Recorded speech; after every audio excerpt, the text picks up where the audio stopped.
A segunda carta de Pedro.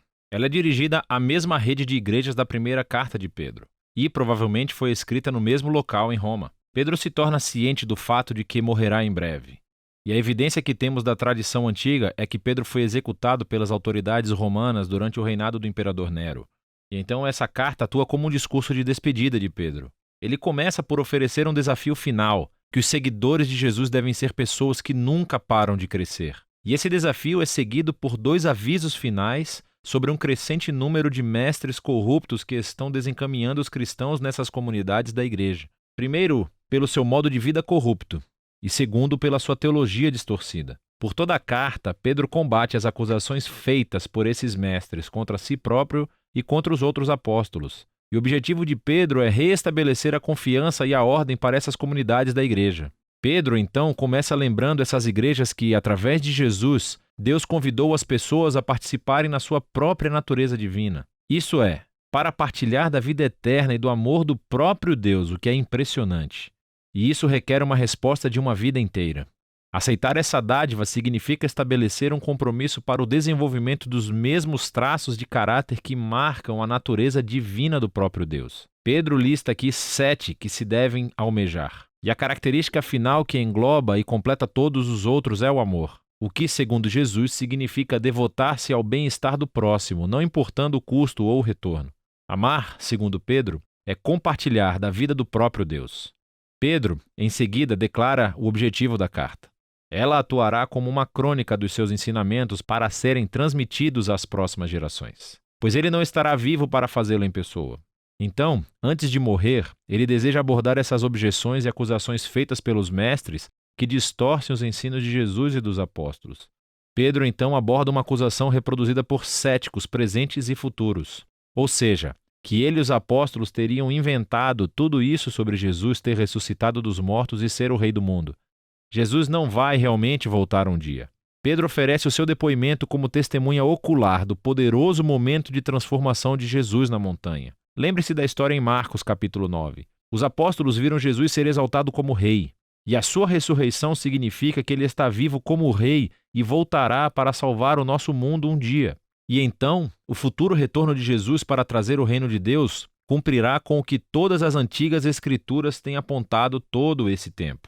As palavras dos profetas do Antigo Testamento não são fantasias inventadas. Em vez disso, o próprio Deus falou conosco por meio dessas palavras humanas da Escritura e através do humano Jesus. Então, Pedro continua abordando as ameaças apresentadas pelos líderes corruptos da igreja, e ele se concentra em mais objeções que eles apresentam. Primeiramente, esses mestres negam a ideia de um acerto de contas final, do momento em que Deus responsabilizará todas as pessoas pelas escolhas que fizeram. E essa negação é o que, convenientemente, permite aos mestres ignorar os ensinos de Jesus a respeito de dinheiro e sexo, porque eles lucram absurdamente ensinando nas igrejas sem mencionar o fato de que estavam dormindo com todo mundo por aí. Entretanto, Pedro lembra aos seus leitores que Deus pode e irá confrontar a rebeldia com a sua justiça. Ele recorda 3 exemplos antigos quando Deus fez isso.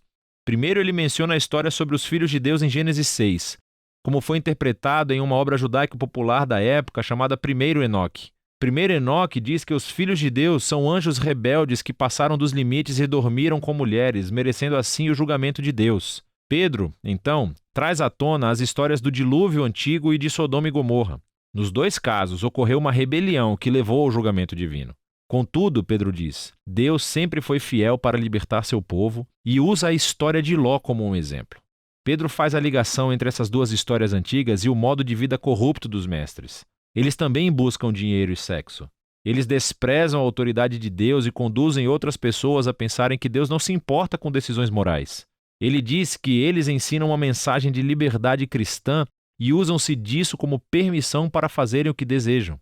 É por essa razão que Pedro traz à tona as cartas de Paulo mais tarde no capítulo 3. Parece que esses mestres distorcem a mensagem de Paulo sobre a liberdade em Cristo. Entretanto, não é esse tipo de liberdade ao qual Paulo se referia. Pedro deixa claro que esses mestres não são realmente livres. Na verdade, eles são escravos dos seus desejos carnais. E o fato de serem cristãos torna isso ainda mais trágico, pois conhecer os ensinos de Jesus torna-os duplamente responsáveis. Eles se tornaram exemplos lamentáveis do antigo provérbio sobre o cão que volta ao próprio vômito e sobre um porco lavado que volta à lama. Pedro então aborda a razão pela qual esses mestres estão negando a existência do juízo final. Eles dizem: as gerações do povo de Deus continuam indo e vindo sem sequer terem visto a concretização das suas esperanças. Onde está a promessa de que Jesus retornaria? Pedro responde mostrando o quão acanhada é essa objeção. Olhe à sua volta, ele diz. Olhe para esse notável universo que habitamos. O fato de que existimos indica que em algum momento no passado a palavra de Deus interveio de uma maneira notável para trazer algo do nada e colocar ordem no caos. E ele pode fazê-lo novamente. Então, a verdadeira questão é por que Deus está demorando tanto? Contudo, Pedro relembra-nos que a nossa concepção de tempo é extremamente limitada. As longas extensões de tempo através das quais Deus trabalha não se encaixam perfeitamente no âmbito das nossas vidas tão curtas. Esses longos montantes de tempo são, na verdade, um sinal da paciência de Deus, pois a cada geração é oferecida uma oportunidade para reconhecerem o seu próprio egoísmo, para humilhar-se e arrepender-se perante a generosa graça de Deus. E a graça de Deus trará um fim na história no dia do Senhor. Aqui, Pedro se baseia na poesia profética de Isaías e Sofonias, que descrevem o dia da justiça do Senhor como um fogo devastador. Pedro diz: os céus passarão, e a estoiqueia irá derreter no fogo. Estoiqueia é uma palavra grega para os elementos, que neste caso significa a dissolução do universo material. Ou mais provavelmente se referia aos corpos celestes, em outras palavras, às estrelas. Esse é o significado dessa palavra em Isaías capítulo 34, de onde Pedro faz a citação. E nesse caso, esta frase é uma metáfora sobre o céu ser removido, por assim dizer, diante do Deus que vê tudo. E por isso Pedro diz que o dia do Senhor resultará na exposição da terra e de todas as suas obras. O objetivo final da justiça devastadora de Deus não é destruir o universo material. Pelo contrário, é expor o mal e a injustiça e removê-los, para que um novo céu e terra possam existir, mas dessa vez permeados de justiça.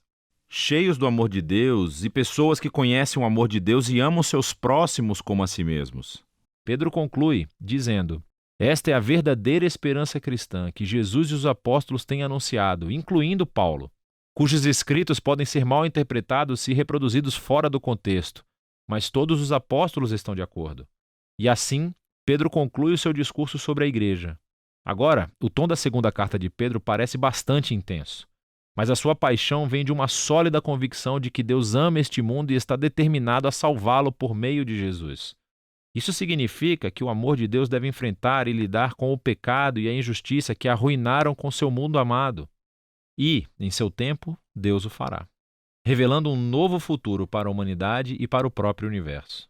E por isso, 2 Pedro oferece uma visão ampla e expansiva da esperança para todo o mundo e nos desafia a fazer uma avaliação das nossas vidas diárias. E é disso que se trata a segunda carta de Pedro.